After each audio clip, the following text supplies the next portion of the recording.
بسم اللہ الرحمن الرحیم۔ اردو ریڈیو میں خوش آمدید۔ بیٹے کے ساتھ شادی کی خریداری کر کے میں گھر آ رہی تھی کہ اچانک ہماری گاڑی کے سامنے کچھ محسوس ہوا۔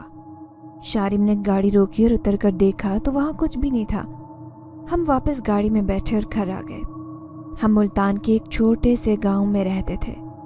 ہماری آبائی زمینیں اور پرانا حویلی نما گھر وہیں آباد تھا۔ میں اپنے 5 بیٹوں کے ساتھ وہیں رہتی تھی۔ میرے شوہر کو اس دنیا سے گزرے ہوئے کئی سال ہو گئے تھے۔ پیسے اور جائیداد کی کمی نہیں تھی، اس لیے میں نے اپنے 5 بیٹوں کو اچھی تعلیم دی۔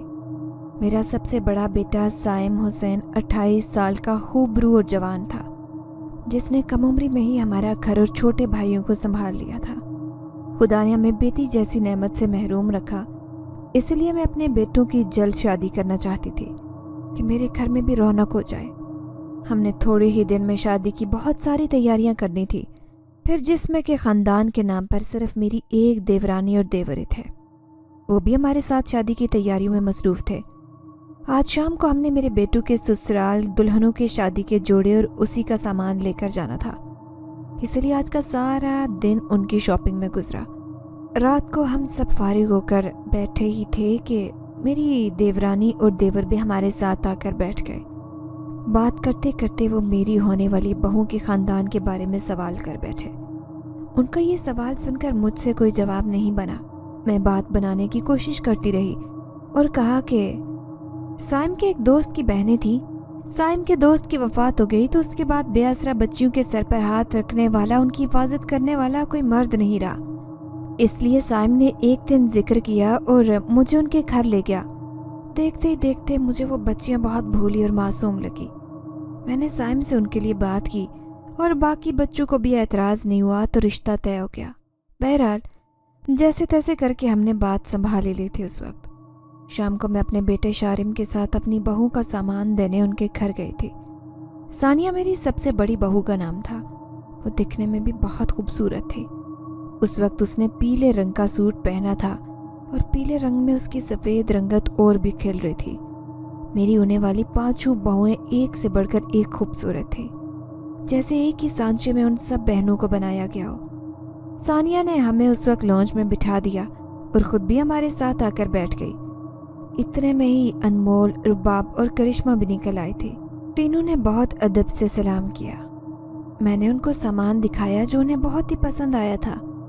میں نے اپنی 5 بہوؤں کے لیے ایک جیسے نکاح کے سوٹ خریدے تھے اور باقی سامان بھی سبھی کا تقریباً ایک جیسا ہی تھا۔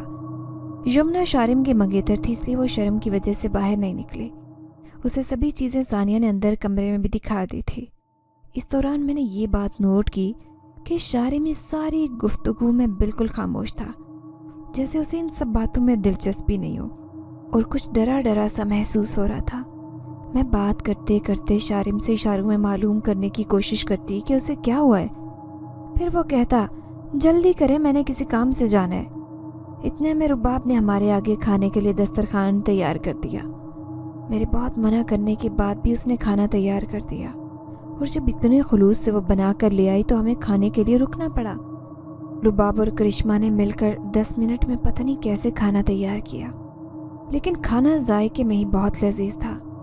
آتے جاتے ان کے پورے گھر میں چھن چھن کی آوازیں گونج رہی تھی، کیونکہ ان کی 5 بہنوں نے پاؤں میں پائل پہنی تھی۔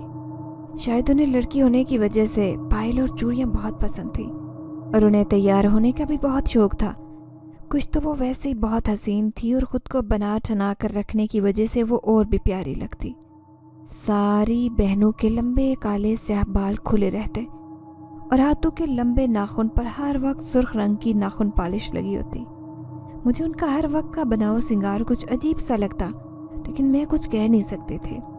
کھانے سے فارغ ہو کر شارم نے وہاں سے چلنے کا کہا۔ ہم لوگ واپس اپنے گھر کے لیے نکلنے لگے، اور آتے ہوئے میں کچھ رقم بھی انہیں دے آئی تھی تاکہ وہ لوگ اپنی مرضی کی چیزیں بھی خرید سکیں۔ 2 دن بعد ہمارے گھر میں شادی کے فنکشن شروع ہونے والے تھے۔ گھر میں جو کام وغیرہ ہونے والا تھا آج اس سے بھی جان چھوٹ گئی۔ سائم نے گھر میں رنگ وغیرہ کروا لیا تھا تاکہ گھر کی خوبصورتی نکھر آئے۔ میں نے سارے بیٹوں کے کمرے میں اچھا سا فرنیچر سیٹ کروا دیا اور سب کے کمروں میں ان کی مرضی سے سیٹنگ بھی کروا دی تھی۔ آج شام کو گھر کی سجاوٹ کرنے کے لیے कुछ लोगों को भी बुला लिया था। क्योंकि घर काफ़ी बड़ा था इसलिए रात को देर तक वो लोग सजावट से फारिग हुए। कल उपटन का फंक्शन था तो उसी हिसाब से पीले फूलों से घर को सजाया था और बहुत प्यारा लग रहा था। रात को देर तक काम करने की वजह से हम लोग बहुत थक चुके थे। खाने के बाद फौरन सभी अपने कमरों में चले गए। मैं भी अपने कमरे की तरफ जा रही थी कि अचानक मेरी नज़र बालकनी पर पड़ी। देखा कि शारिम खड़ा बहुत परेशानी की हालत में इधर उधर टहल रहा था। मैं उसके पास चली गई और उसके साथ जाकर खड़ी इधर उधर की बातें करने लगी। मैं कहने लगी कि आज तुम्हारे बाबा इस दुनिया में होते तो हमारे कामों का बोझ भी हल्का होता। वो तुम सबकी एक साथ शादी से बहुत खुश होते, लेकिन ये देखने से पहले ही वो इस दुनिया से रुखसत हो गए। मैं अपनी बात कहकर पीछे मुड़ी तो देखा शारिम की आंखों में आंसू आए हुए थे।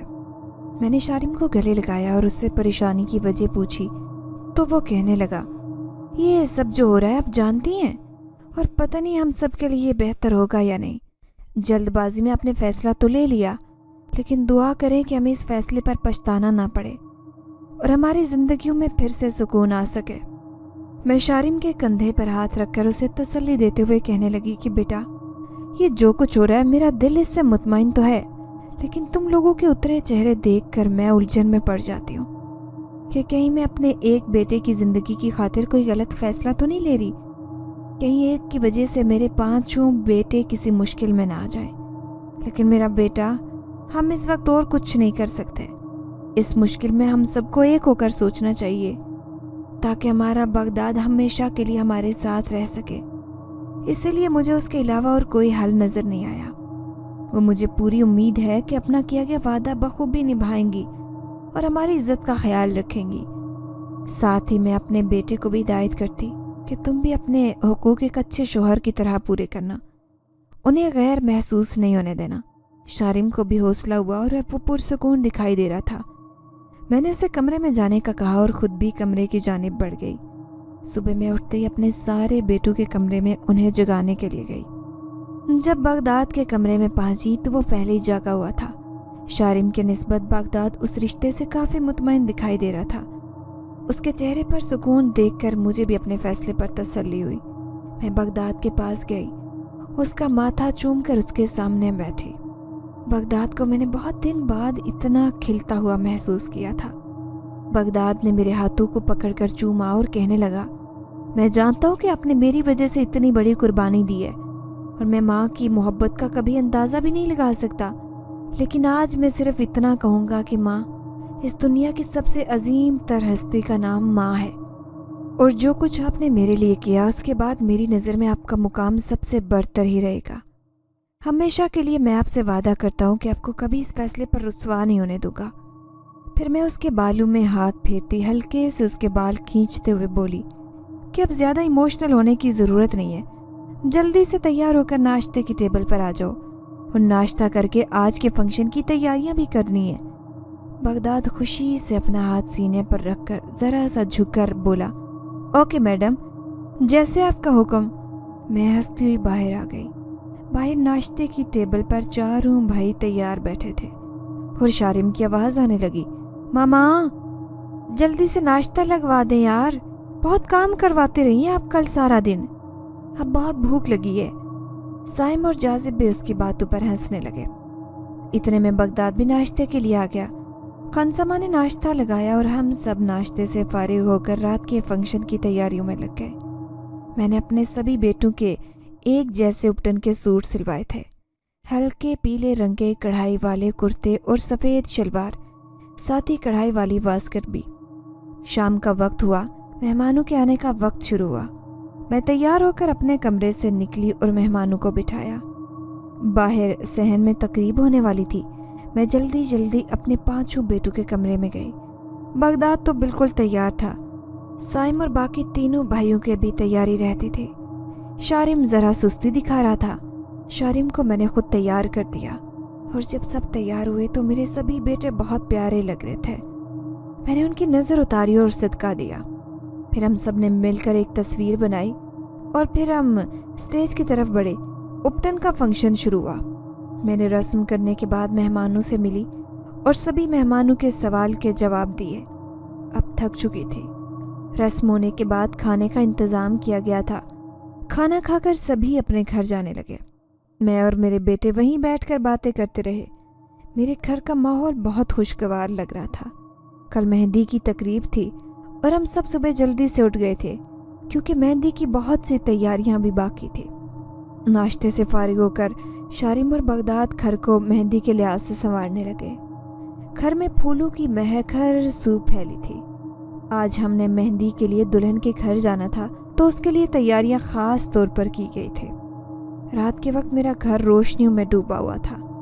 मैंने अपने बेटू को जल्दी से तैयार करवाकर फंक्शन शुरू करवा दिया। थोड़ी देर बाद रस्म के बाद हम लोग लड़की वालों की तरफ रवाना हुए। हमारे साथ कुछ खुसूसी मेहमान भी थे। हम लोग लड़की वालों के घर पहुंचे तो वहाँ कोई ख़ास इंतज़ाम नहीं था क्योंकि लड़की वालों के ख़ानदान के नाम पर कोई भी नहीं था। हम लोग अंदर गए, वहाँ लड़कियाँ तैयार होकर बैठी थी। उनके आसपास उनकी कुछ सहेलियाँ और गली मोहल्ले की औरतें मौजूद थी। हमने लड़कियों की रस्म की, उन्हें मेहंदी लगाई। इस चहल पहल और तैयारियों को देखकर वो पांचों लड़कियां बहुत खुश लग रही थी। लग रहा था जैसे उनकी कोई दिल की ख्वाहिश पूरी हो रही हो, और बात भी ऐसी थी। मेरे साथ आई मेहमान औरतें मेरी होने वाली बहू को देखकर दंग रह गई। उनके मुंह से जैसे कोई अल्फाज ही नहीं निकल रहे थे कि इतनी प्यारी और एक से बढ़कर एक हसीन लड़कियों का एक साथ मिलना जैसे उनसे हजम नहीं हुआ। कुछ औरतें तो वहीं पर अपने बेटों के लिए उनके खानदान की कई लड़कियों का पता करने लगी और सानिया से पूछ भी बैठी कि तुम्हारी कोई कज़न वगैरह तुम्हारे जैसी हो तो वो अपने बेटे के लिए उसका रिश्ता पक्का करें। सानिया उनकी बात सुनकर मेरी तरफ देखने लगी कि उनके खानदान के बारे में वो लोगों से क्या कहती जिनका आगे पीछे किसी को भी मालूम नहीं हो सका। मैंने मौके पर बात संभाल ली, ये कहकर कि साइम के दोस्त की बहनें ये लावारिस हैं, इसलिए वो आगे कोई बात नहीं कर सकी अफसोस के सिवा। उन सभी बहनों ने भी जैसे एक जैसे सब्ज रंग के सूट पहने थे, लंबे काले स्याह बाल खोल रखे थे, चंबेली की खुशबू लगाई थी, पाँव में घुंघरू से भरी पायल पहनी थी, हाथों पाँव के नाखूनों पर गहरे सुर्ख रंग की नेल पॉलिश लगी हुई थी, आंखें गहरी स्याह रंग से सजी हुई थी। वहाँ मौजूद हर औरत के मुंह पर उनके हुस्न के अल्फाज थे, गोया आज कोई पहली बार इतनी खूबसूरत लड़कियां एक साथ देखी हूँ। मैंने उनकी नज़र उतारी और उनके सर से कुछ पैसे वार कर सदका निकाल दिया। थोड़ी देर बाद हम लोग घर वापस आ गए। घर आकर बगदाद ने तो अपनी होने वाली दुल्हन की तारीफें शुरू कर दी। बोल बोल कर थका नहीं। बाकी भाई कुछ अजीब कश्मकश का शिकार थे क्योंकि सिर्फ एक रात की बात थी। उसके बाद उनकी जिंदगियां एक नया मोड़ लेने वाली थी। रात को हम सब लोग बैठे थे। शारिम ने मेरी गोद में सर रखा और रोने लगा। बाकी भाई भी उसको देखकर परेशान हो गए क्योंकि शारिम मेरा सबसे छोटा बेटा था और दिल का भी बहुत नाजुक था। जो कुछ हो रहा था वो उस सब से बहुत डरा हुआ था क्योंकि आज से पहले ये सब ना तो किसी के साथ हुआ ना किसी ने सुना था। बाकी भाई भी मेरी तरफ सहमी नज़रों से देखने लगे। मैं उस वक्त उनको सिर्फ तसल्ली दे सकती थी और कुछ भी नहीं कि मैंने माँ होकर अपने बेटे के लिए चारों बेटे जैसे दांव पर लगा दिए। आने वाले हालातों की खबर मुझे भी नहीं थी कि क्या होने वाला है, लेकिन जो कुछ हो गया था उसके बाद मैं ये शादी वाला फैसला नहीं करती तो शायद अपने एक बेटे को तो खो चुकी होती और अपने बाकी बेटों की बर्बादी को भी देखना पड़ता। इसलिए ये रिस्क मैंने ले लिया था। कुछ देर की खामोशी के बाद बगदाद और जाजिब ने चाय पीने की ख्वाहिश जाहिर की तो मैं खनसमा को चाय बनाने का कह के आई। थोड़ी देर बाद खनसमा चाय की ट्राली लेकर हाजिर हो गया। चाय पीते हुए किसी ने मायूस कुन बातों का जिक्र नहीं किया और ना ही अब आगे की सूरत हाल का कोई अंदाज़ा लगा सकता था। कल का दिन हम सबके लिए एक अनोखा दिन था, या शायद भयानक दिनों की शुरुआत का दिन भी कहा जा सकता था। चाय पीने के बाद सब लोग अपने कमरों में चले गए। मैं उठकर किचन की जानिब गई। वहाँ एक नज़र मारकर अपने कमरे में आ गई। रात काफ़ी देर तक मैं बगैर किसी वजह के जागती रही। जहन में गुज़श्ता दिन का मंजर दौड़ने लगा। फिर ना चाहते हुए भी मैं ज़बरदस्ती लाइट्स बंद करके सोने की कोशिश करने लगी। जब आँख खुली तो सुबह के 4 बज रहे थे। आज क्योंकि बारात का दिन था, मेरी ज़िंदगी की सबसे बड़ी खुशी का दिन, या फिर मेरी बर्बादी का दिन। मैं फजर की नमाज अदा करके कमरे से बाहर आ गई और मेड को चाय बनाने का कहकर सीढ़ियाँ चढ़ने लगी। बगैर किसी इरादे के मैं ऊपर कमरे में जा पहुंची। वहां बैठी गुजरे दिन का ख्याल मेरे जहन में चलने लगा। कमरे का जायजा लेते हुए मेरी नज़र एक कोने में पड़ी पायल पर पड़ी, जो इतने दिन गुजरने के बाद भी यहाँ मौजूद थी, जबकि मैंने उस वाक़ये के बाद कई मर्तबा इस कमरे की सफाई करवा दी थी। कमरे को अच्छे से पेंट करवा कर उसका सारा फर्नीचर तब्दील करवा दिया था। पर्दे वगैरह सब बदल गए थे, लेकिन शायद मेड को सफाई करते वक्त ये नज़र ना आई हो। यही सोचकर मैं उस पायल को उठाकर नीचे ले आई। इतने में मेरे वो दो बेटे बगदाद और साइम भी उठकर लॉन्च में आ बैठे थे। मेरे हाथ में वो पायल देखकर कुछ समझे नहीं और मेरी तरफ देखकर सवालिया नज़रों से सवाल करने लगे, तो मैंने बताया कि सफाई करते वक्त रह गई होगी ये, वरना अब तक वहाँ मौजूद ना होती।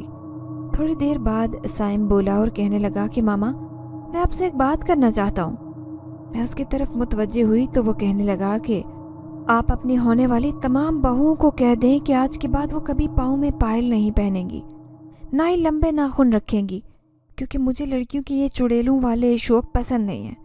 साइम की बात सुनकर बगदाद हंसने लगा और साइम बगदाद को घूर कर रह गया। मैंने उसकी बात से इत्तफाक जाहिर किया और कहा कि बेटा, आप ठीक कह रहे हो, मुझे भी ये बातें बिल्कुल पसंद नहीं है। उसके बाद मैंने उस पायल को मिट्टी में दबा दिया। हम सब साथ में नाश्ता कर रहे थे, साथ साथ भाइयों का आपस में मजाक भी जारी था। एक दूसरे को छेड़ते तंग करते उनका दिन गुजरता था। जल्दी जल्दी हम लोग नाश्ते से फारिग हुए तो पांचों भाई बारात की तैयारी में मगन हो गए। घर पर मेहमानों का रश टूट पड़ा। शाम को 4 बजे हम लोग बारात लेकर रवाना हुए। बारात के लिए हमने एक मैरिज हॉल बुक करवाया था, क्योंकि लड़कियों का कोई वारिस नहीं था, नहीं तो हमने ही उनका तमाम इंतज़ाम करवाया था। निकाह के लिए दुल्हनों को स्टेज पर बुलाया गया। वो दुल्हनें देखकर वहाँ मौजूद लोगों के होश उड़ गए। बगैर किसी ब्यूटिशियन के महंगे मेकअप के वो लड़कियाँ इतनी हसीन दिख रही थी सुर्ख जोड़ों में कि बयान नहीं कर सकती। अवाम में हलचल सी मच गई। सब औरतें मुझे आकर कहती कि तुमने चांद की बहुएं चुनी है। तमाम औरतें रश करने लगी। निकाह के लिए मौलवी को बुलाया गया। अचानक मौसम बहुत ख़राब होने लगा, जैसे काले बादलों की वजह से दिन में रात हो गई हो। मौलवी साहब ने निकाह पढ़ाना शुरू किया, साथ ही तेज़ तूफ़ानी बारिश शुरू होने लगी। अचानक मौसम के बिगड़ने पर लोग हैरान रहने लगे। खैर, आखिरकार निकाह हो ही गया। निकाह के बाद सब लोग मुबारकबाद देने लगे। मेरे बेटे दुल्हनें देखकर हैरान परेशान दिखाई दिए। ऐसी शादी जिसका किसी को वहम गुमान नहीं था, ऐसा जोड़ दुल्हा दुल्हन का कि कोई सोच भी नहीं सकता था। शारिम तो निकाह के बाद मेरे साथ खड़ा रहा, अलबत्ता बगदाद अपनी दुल्हन के साथ बैठा खुशगपियों में मसरूफ़ था, जैसे उसके लिए ये नॉर्मल था। बाकी तीनों बेटे बाहर खाने का इंतज़ाम देख रहे थे। खाने के बाद रुखसती हुई, हम लोग सीधा घर आ गए। रात बहुत हो चुकी थी, इसलिए दुल्हनों को उनके कमरे में भेज दिया गया। मेरे बेटे मेरे पास आकर बैठे। हम थोड़ी देर तक ऐसे ही खामोश रहे। शारिम कहने लगा, मैं कमरे में नहीं जाऊंगा। जाजिब और साइम हुसैन भी वहीं बैठे मोबाइल फ़ोन में लगे रहे। मैं समझ सकती थी कि जो कुछ उनके जहन में चल रहा था, फिर भी मैंने उन्हें अपनी तरफ मुतवज्जे किया और कहने लगी कि वो अपना वादा अच्छे से निभा रहे हैं। उस दिन के बाद मैंने ऐसी कोई हरकत नहीं देखी जो गैर इंसानी महसूस हो, और वो तुम्हारी बीवियां हैं। तुम्हारे निकाह में आने के बाद वादे के मुताबिक वो इंसानी रूप में सारी जिंदगी गुजारेंगी, जिससे हमारे खानदान और आने वाली नस्ल पर कोई असर नहीं पड़ेगा। इसलिए तुम लोग भी गुजरी बातें भूलकर अपना वादा निभाओ। इस रिश्ते को दिल से निभाने की कोशिश करो। उसके बाद सबसे पहले बगदाद उठकर कमरे में गया। बाकी सबको भी मैंने अपने कमरों में जाने का कहा तो चले गए, लेकिन शारिम अपनी जगह से नहीं हिला, तो मैं खुद उसे छोड़ने कमरे में गई। शारिम मेरे पीछे चलता रहा। मैंने शारिम के कमरे का दरवाज़ा बजाकर अंदर आने की इजाज़त मांगी, फिर शारिम का हाथ पकड़कर कमरे में गई। शारिम की दुल्हन बेड पर बैठी सुर्ख जोड़े में किसी परी से कम नहीं लग रही थी। मैं शारिम को उसके पास बिठाकर बाहर आ गई। काफ़ी देर तक मैं लॉन्ज में सोफे पर बैठी रही।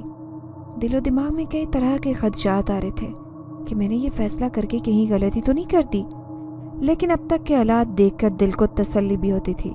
फिर कुछ देर बाद खनसमा चाय लेकर आया तो वो भी खुशी और खौफ किसी कैफियत में मुब्तला दिखाई दिया। चाय पीकर मैं अपने कमरे में गई और सोचों में गुम हो गई। कुछ पता नहीं होश तब आया जब बाहर से किसी चीज़ के गिरने की आवाज़ आई। मेरा दिल खौफ से फटने वाला था। मैं बाहर निकली तो देखा किचन की लाइट जल रही थी। मैं किचन में जाकर देख रही थी तो बगदाद वहीं था। मैंने बगदाद को आवाज़ देकर बुलाया तो वो भी सहम गया। मेरी तरफ देखा और कहने लगा, मामा आप अब तक जाग रही हैं? मैंने शुक्र किया कि जैसा मैं सोच रही थी वैसा कुछ नहीं। फिर मैंने बगदाद से कहा कि बेटा मुझे नींद नहीं आ रही थी, लेकिन तुम यहाँ क्या कर रहे हो? तो वो कहने लगा, मैं पानी लेने आया हूँ। मेड आज मेरे कमरे में पानी रखना भूल गई थी शायद। वो पानी लेकर जाने लगा और कहा कि मामा आप भी बेफिक्र होकर सो जाएं, सब कुछ ठीक है, घबराएं मत। मैं भी अपने कमरे में आकर लेटी, ना जाने कब नींद ने अपनी लपेट में लिया। कुछ पता ही नहीं चला। सुबह उठकर सब लोग पुरसुकून लग रहे थे। मेरे घर में पहले से ज़्यादा रौनक दिखाई दी। मैं ये नया दिन देखकर हैरान रह गई। मैं अपने कमरे में थी कि बगदाद मेरे पास आया और मुझे गले से लगा लिया। मैं ये देखकर हैरान हुई। फिर मुझे कंधे से लगाए बाहर नाश्ते की टेबल पर लाया। देखा तो सब लोग पहले ही मौजूद थे और काफ़ी बेहतर नज़र आ रहे थे। मैंने फिर सोचा कि शायद मैं ही कुछ ज़्यादा परेशान हो रही हूँ। मैंने शारिम को देखा तो वो भी दुल्हन के साथ बैठा खुश लग रहा था। मेरे दिल से बच्चों के लिए दुआएं निकली कि अल्लाह उन्हें हमेशा हंसता बसता रखे। फिर कुछ देर साथ बैठने के बाद हम लोग वलीमे की तैयारियों में लग गए। वलीमे के लिए हमने एक बड़ा सा हॉल बुक करवाया, क्योंकि आज बारात से ज़्यादा मेहमानों का रश होना था। आज भी मेरे बच्चे और बहुएं बहुत खूबसूरत और खुश दिखाई दे रहे थे। वलीमे के बाद हम लोग घर के लिए निकले। बगदाद ने मुझे अपने साथ गाड़ी में बिठा लिया, बाकी सब अपनी गाड़ियों में थे। हम लोग सभी बहुत थक चुके थे और आज आखिरी तकरीब थी तो थकन भी ज़्यादा थी। सभी अपने कमरों की तरफ चले गए। मैं भी चाय का कहकर अपने कमरे में आई। थोड़ी देर बाद मेरे 5 बेटे मेरे कमरे में आए और पास बैठकर बातें करने लगे। ऐसे ही उनका हंसी मजाक चलता रहा।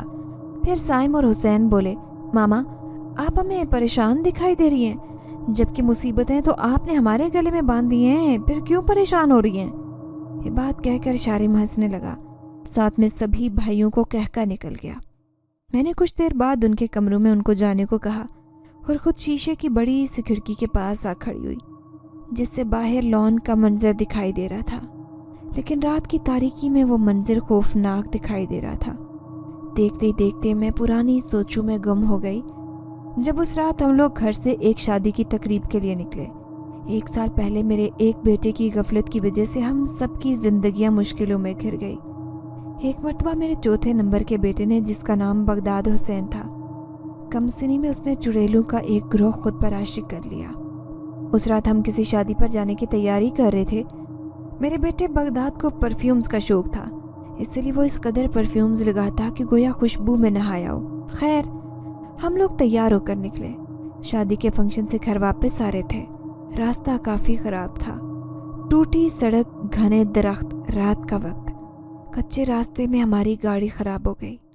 रात का वक्त था, आसपास कोई मैकेनिक मिलना मुश्किल था, तो मेरे बेटे गाड़ी से उतरे और खुद ही देखने लगे। मेरा बेटा थोड़ी ही दूर एक घने दरख्त के पास जा खड़ा हुआ और मोबाइल पर किसी का नंबर मिला रहा था, शायद मैकेनिक को कॉल कर रहा था। अचानक उसकी चीख निकली और मोबाइल हाथ से गिर गया। ये देखकर मेरे हाथ पांव फूल गए। मेरे दोनों बेटे भागकर बगदाद के पास गए। उसे देखा तो उसका चेहरा जर्द पड़ रहा था और मुंह से अल्फाज निकलना मुश्किल थे। उस वक्त मुझे जितनी सूरतें याद थी मैंने पढ़कर उस पर फूंक दी। हम लोग खरा पहुंचे। खरा कर साइम ने बगदाद से पूछने की कोशिश की कि ऐसा क्या हुआ था वहां पर जो तुम्हारी ये हालत हुई, लेकिन बगदाद जैसे अब तक उस वाक़े की वजह से गुमसुम सा लग रहा था। फिर हम सब अपने कमरों में चले गए कि अचानक मुझे बगदाद का ख्याल आया और मैं उसको देखने उसके कमरे में जाने लगी। अभी मैं उसके कमरे के करीब ही पहुंची थी कि मैंने उसके बोलने की आवाज़ सुनी। मैं सुनकर वहीं रुक गई और हैरान रह गई।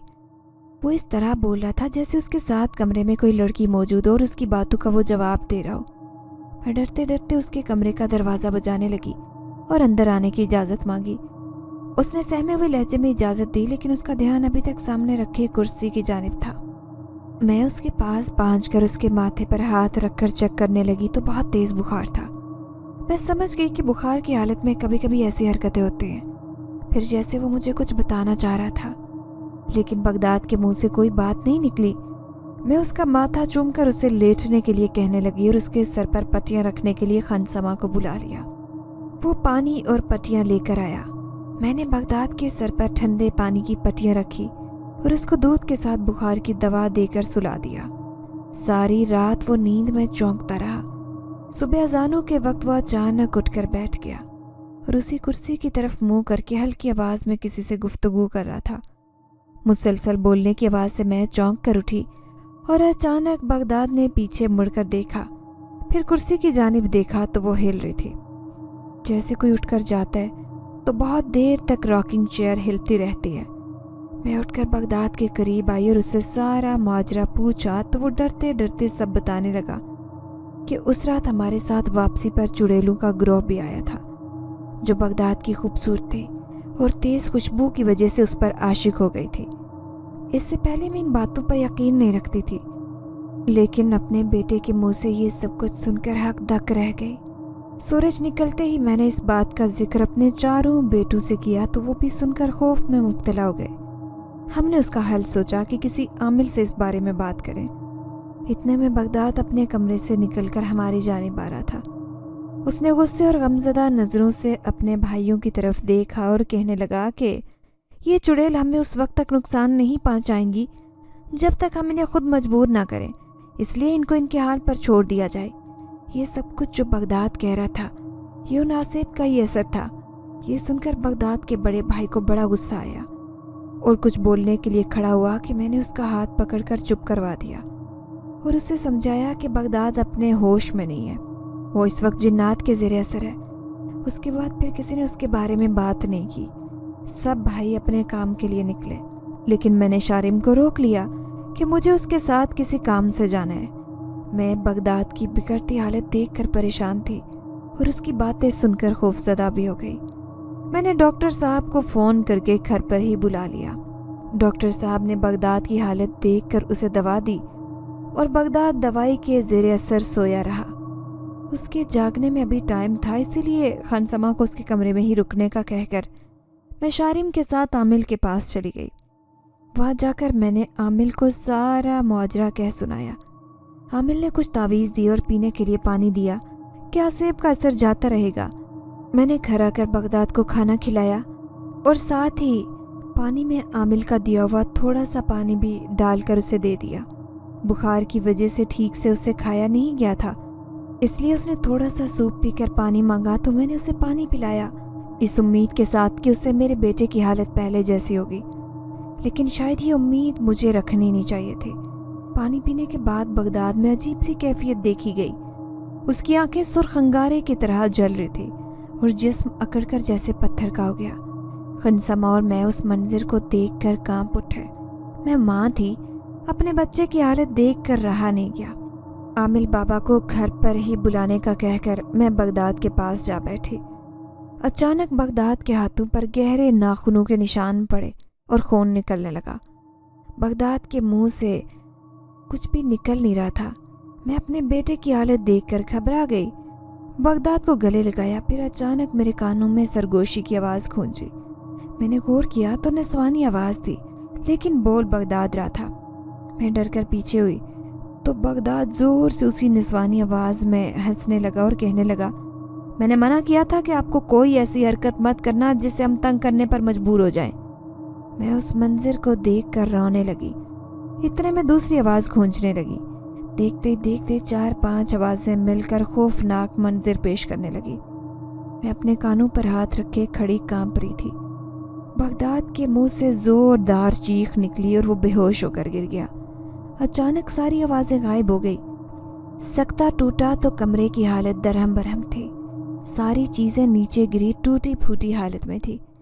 اتنے میں خانسما نے عامل بابا کے آنے کی خبر دی۔ میں نے انہیں اندر بلانے کا کہا تو کمرے کا دروازہ زوردار آواز سے بند ہو گیا۔ عامل بابا یہ دیکھ کر اندر آئے اور ہمیں کمرے سے باہر جانے کا کہہ دیا۔ ہم لوگ کمرے سے باہر لونج میں بیٹھے تھے۔ میں نے فون کر کے سائم، شارب، جازب ان تینوں چاروں بھائیوں کو بلا لیا تھا۔ تھوڑی دیر میں میرے بیٹے میرے گھر آ گئے۔ صورتحال جان کر پریشان ہو گئے۔ اتنے میں سائم اٹھ کر بغداد کے کمرے کی طرف آیا۔ وہاں عامل بابا کی باتیں سن کر پریشان ہو گیا اور ہم سب کو وہاں بلایا۔ میرے گلے لگ کر رونے لگا۔ یہ دیکھ کر سبھی بھائی پریشان ہو گئے۔ عامل بابا نے کہا کہ اب حالات ہمارے اختیار سے نکل گئے، ہمیں ان کی بات ماننی پڑے گی۔ ورنہ بغداد کی زندگی سے ہاتھ دھونے پڑیں گے۔ یہ سن کر میرے ہوش اڑ گئے۔ شارم نے پوچھا کہ کیا بات ہے؟ تو عامل نے بتایا کہ بغداد پر 5 چڑیلوں کا گروہ عاشق ہو گیا ہے اور اب وہ کسی کے بس کی بات نہیں۔ ان کا کہنا ہے کہ ہمیں اسی گھر میں پناہ دی جائے اور ان کی شادی بغداد اور اس کے بھائیوں سے کروائی جائے۔ وہ ہمیشہ انسانی روپ میں رہیں گی، کبھی اپنے کسی عمل سے مشکوک ظاہر نہیں ہوگی۔ وہ ایک انسانی زندگی چاہتی ہیں اور ساتھ ہی ان سب بھائیوں کو فائدہ پہنچائیں گی، وفادار بن کر۔ اگر ان کی بات نہیں مانی تو وہ بغداد کو ساتھ لے جائیں گی، باقی بھائیوں کو بھی برباد کر دیں گی۔ یہ سن کر شارم تو سہم گیا۔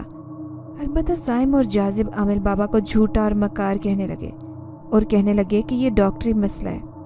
لیکن امی، پتہ نہیں کیوں آپ عاملوں کے چکر میں پڑ گئی۔ عامل بابا یہ سن کر فوراً چلے گئے اور جاتے جاتے کہنے لگے، یہ معاملہ اتنا سیدھا نہیں ہے، نہ کسی ڈاکٹر کے بس کی بات ہے۔ عامل کے جانے کے بعد ان چڑیلوں نے بغداد کو بہت تکلیف پہنچائی، اس کے جسم پر قبضہ کر کے اسے اپنے قابو میں کر لیا تھا۔ وہ بغداد کا استعمال کر کے ہمیں بلیک میل کرنے لگی۔ میں نے خنسمہ اور میٹ کو بغداد کے کمرے کی صفائی کرنے کا کہا اور خود بغداد کے ہاتھ سے خون صاف کر کے پٹی کرنے لگی۔ اتنے میں بغداد کو ہوش آیا اور مجھے روتا دیکھ کر پریشان ہوا، پھر آنکھیں بند کر کے لیٹا رہا اور تھوڑی دیر بعد بولا کہ آپ اگر مجھ سے پیار کرتی ہیں تو آپ کو ان کی باتیں ماننی چاہیے۔ بغداد کی بات سن کر میں کہنے لگی کہ بیٹا، یہ کیسی باتیں کر رہے ہو؟ یہ کیسے ممکن ہے کہ میں اپنے گھر میں چڑیلوں کو بہو بنا کر رکھ لوں؟ ہم لوگ انسان ہیں اور جنات کی ایک الگ دنیا ہے، ایسا ممکن نہیں ہو سکتا۔ آپ بھی آئندہ ایسا مت سوچنا، ہم کوئی اور حل ڈھونڈتے ہیں۔ اب ٹھیک ہو جاؤ گے، فکر نہ کرو۔ اگلے دن صبح سویرے لاؤنج میں زوردار آوازیں آنے لگی، جیسے کوئی کانچ گر کر ٹوٹا ہو، اور پھر دروازے زور سے بجنے لگے۔ یہ آوازیں سن کر میں کمرے سے بھاگتی ہوئی نکلی۔ دیکھا وہاں بغداد بیٹھا تھا، زور زور سے ہنس رہا تھا اور ساتھ ہی شیشے کا گلدان ٹوٹا ہوا پڑا تھا، جس کا ایک کانچ کا ٹکڑا وہ اپنے ہاتھ میں لے کر بیٹھا تھا اور ایک ٹانگ سے خون بہہ رہا تھا۔ پھر اچانک اس نے اپنی ٹانگ پر اس کانچ کے ٹکڑے سے لکیر کھینچی اور خون کی پچکاری بہہ نکلی۔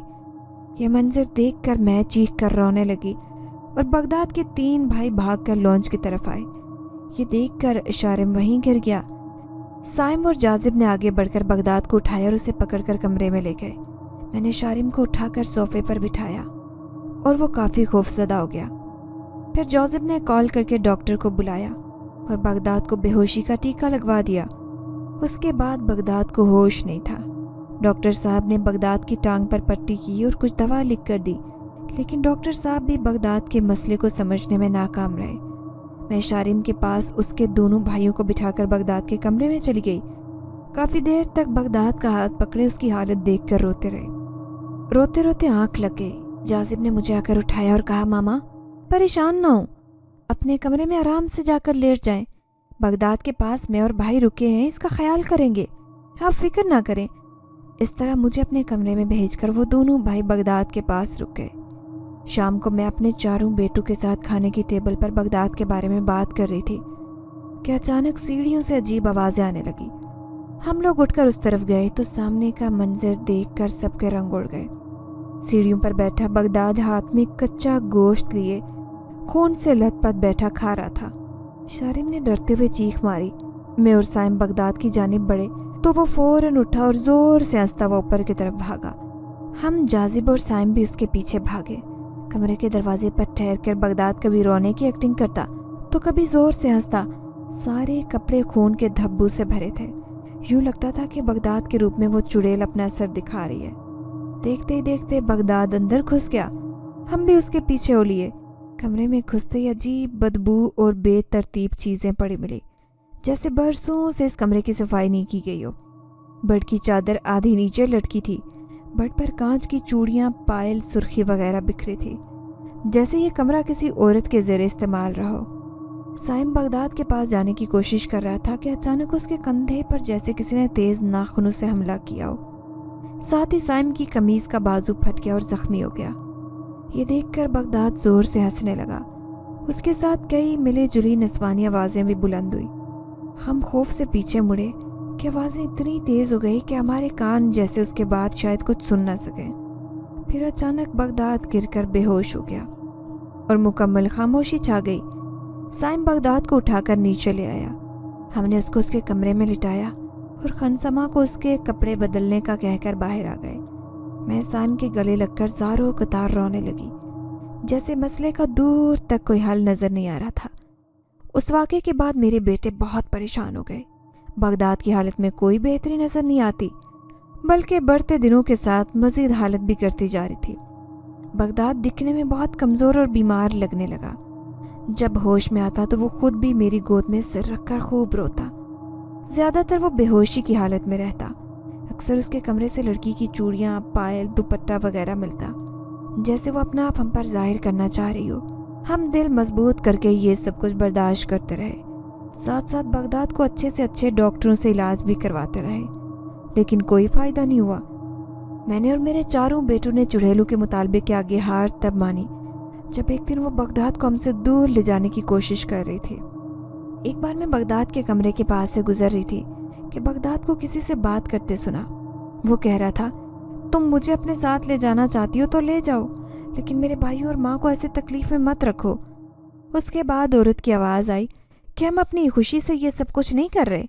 तुम्हारे घर वाले अगर हमारी बात पर राज़ी हो जाएं तो हम कभी भी अपनी चुड़ैलों वाली दुनिया का नाम तक नहीं लेंगे।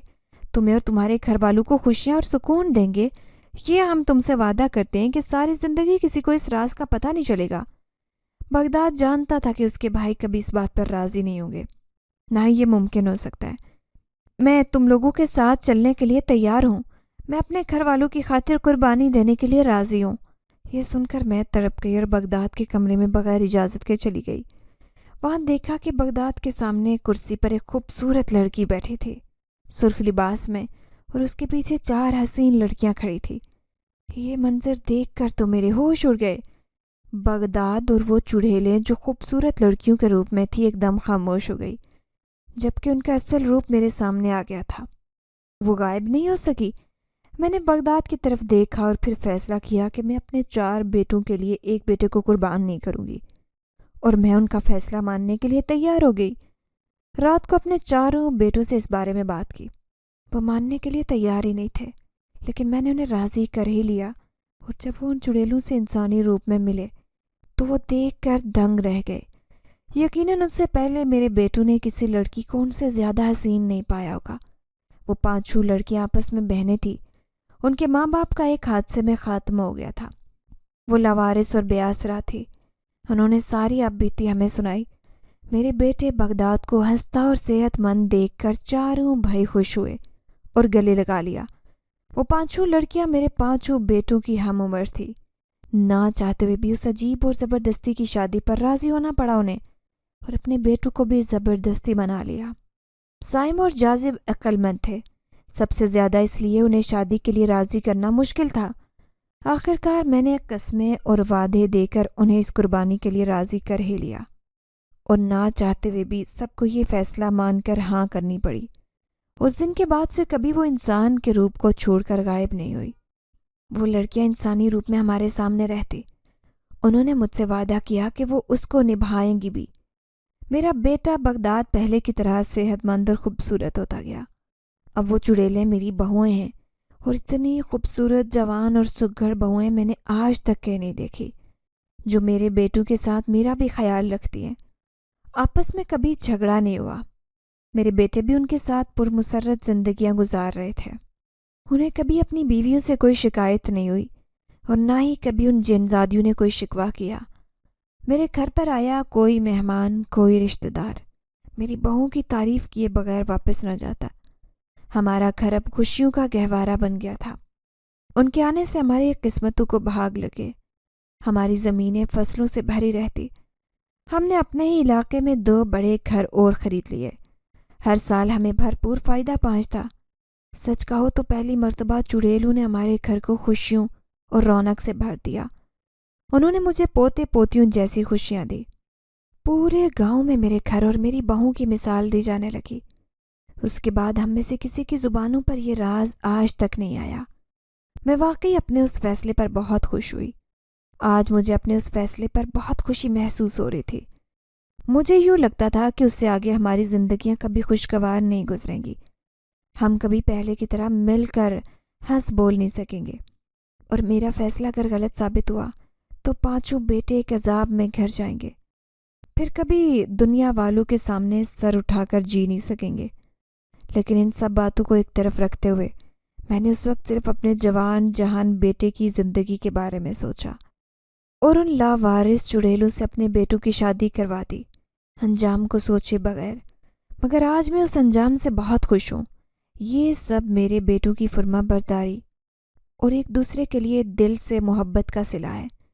جو انسانی روپ میں اتنی پیاری چڑیل بہویں میرے گھر کی رونق بنی، اور بہوؤں کے روپ میں میرے دل میں بسی بیٹی کی حسرت بھی پوری ہو گئی۔ آج مجھے اپنی زندگی میں بہت خوشی اور سکون محسوس ہوتا ہے۔ میری بہویں میرا بہت خیال رکھتی ہیں، مجھے اپنی سگی ماں کی طرح سمجھتی ہیں۔ اکثر بہویں انسان ہوتے ہوئے بھی چڑیلوں والا رویہ اختیار کر لیتی ہیں، لیکن ایسا پہلی بار سنا تھا کہ چڑیلوں نے انسانی روپ لے کر ایک اچھی بہو اور نیک اور صالح بیوی ہونے کا ثبوت دیا۔ آج پورے 1 سال کی تکلیف اٹھانے کے بعد میرا بغداد اپنی بیوی اور بچوں کے ساتھ ہم سب میں رہ کر پرسکون زندگی گزار رہا ہے۔ جتنے بھی خوف، ڈر تھے، وسوسے تھے، نا امیدی تھی، وہ سب کچھ ایک فیصلے کی مار ہوئے، اور آج میں دل سے بہت خوش ہوں۔ اپنے اس ایک جلد بازی میں کیے گئے فیصلے پر آج تک گاؤں والے تو دور، میرے اپنے دیور کو اس راز کی بھنک تک نہیں پڑی، اور اب ہم سب بہت خوش و خرم زندگی گزار رہے ہیں۔ اگر آپ کو ہماری یہ کہانی پسند آئی ہے تو لائک کیجئے، شیئر کیجئے، اور اگر ابھی تک آپ نے ہمارا چینل سبسکرائب نہیں کیا تو اردو ریڈیو کو لازمی سبسکرائب کیجئے۔ ملتے ہیں اگلی ویڈیو میں۔ اللہ حافظ۔